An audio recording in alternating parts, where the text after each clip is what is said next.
Yan mga boss, so meron tayo ditong customer ngayon, no? Toyota Hiace 2KD engine. So kung makikita nyo, bago na ang compressor nya. Ito yung luma.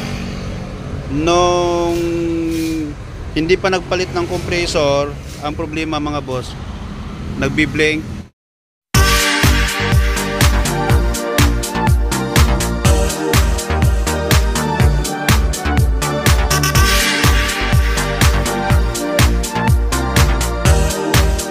Yung EC. So sabi ng technician, compressor ang problema, kaya ito pinalitan.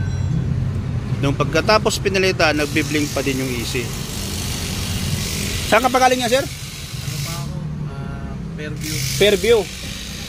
So Fairview pa si sir galing mga boss, ano, kaya pumunta si sir dito. Ngayon nung chinik ko siya, ang compressor na kinabit ay hindi para doon sa pang Hiace. Unang-una, walang sensor sa ilalim. Tapos yung luma dinala ni bossing. Ito may sensor. Ang ginawa nila, kinat nila tong wire.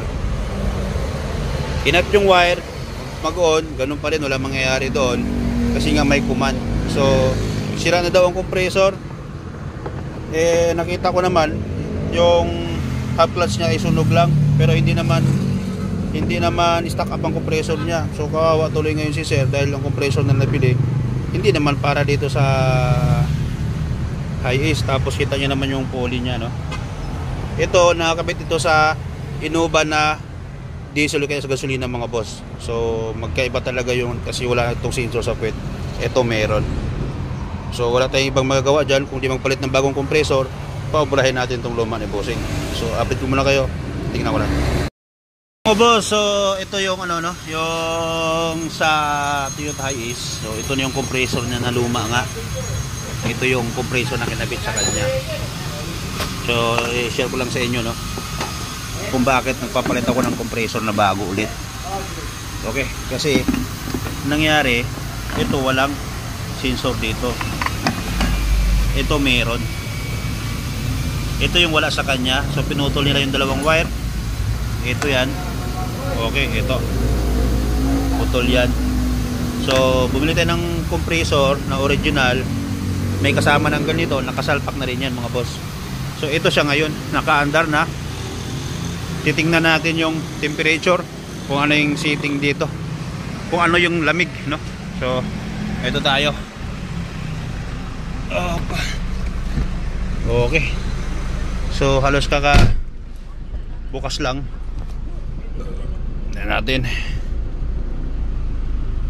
Ito siya mga boss, no, kakabukas lang halos niyan. Tapos ang binbaw natin, ayan lang siya yung binao natin. So natin dyan, dahil kakabukas lang ang aircon natin dyan, no? Yung likod naman okay din, gumagana na rin. So ang problema kaya na nagbi-blink yung EC switch ngayon, hindi na. So observe lang natin na ayan, bumababa pa yung temperature niya mga boss. Okay, tingnan natin kung anong makukuha din sa lamig dito, no, hanggang saan yung lamig niya. Okay, observe pa natin kung hanggang saan yung lamig. Pumapalo pa ng 13.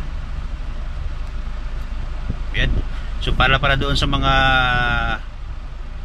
magpagawa, meron tayong ano mga boss, yung body repair, latiro, pintura, mechanical, change oil, lahat meron tayong mga boss.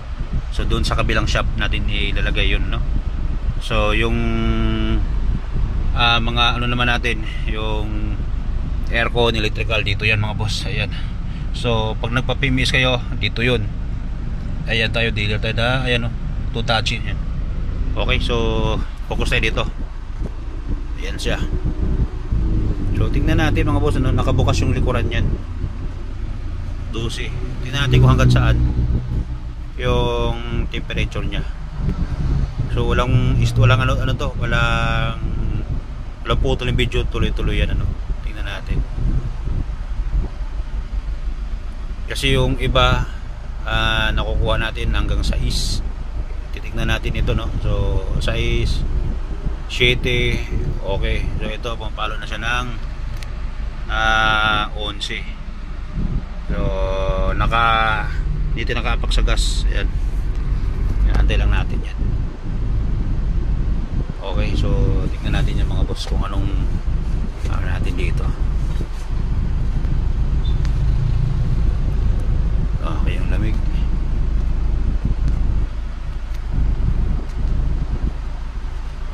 Tingnan natin kung mag-charge pa ba tayo ng Freon or hindi na, no? So kung magdalagdag pa tayo ng Freon, kasi yung mga kasamaan lang natin ang bumanat dito mga boss,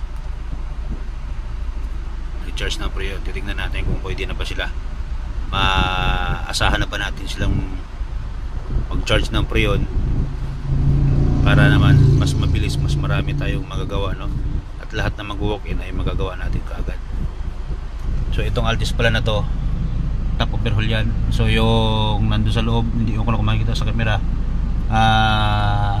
ano din yun mga boss, CBPMS din yun, no? Palay timing belt yun. Okay, so dito tayo. Ito na siya, nag-9 na.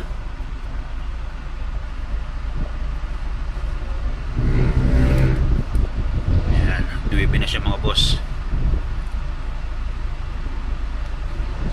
Medyo pag ganyan yan at mapapalamig yung buong sasakyan yan mga boss, at maganda naman yung katulad itong mga sapin nito, katulad nito kasi ito punit-punit na yan, so mainit kasi yan kasi diretso sa makina.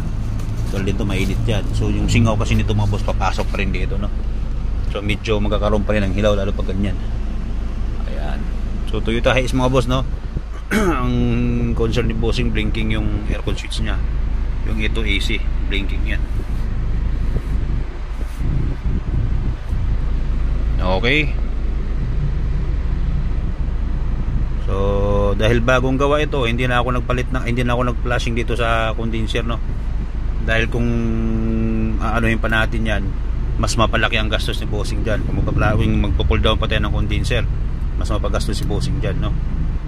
So nag-ano na lang ako ng filter dryer, flashing sa condenser. Okay, so ito siya.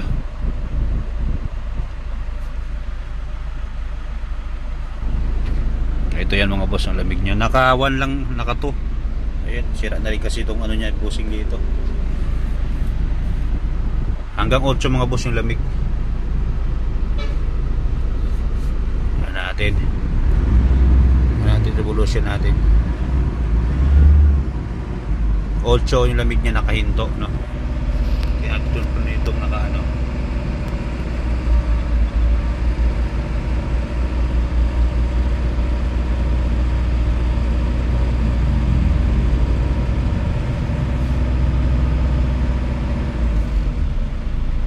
Okay.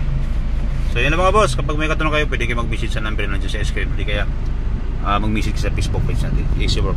Yun lang. Thank you.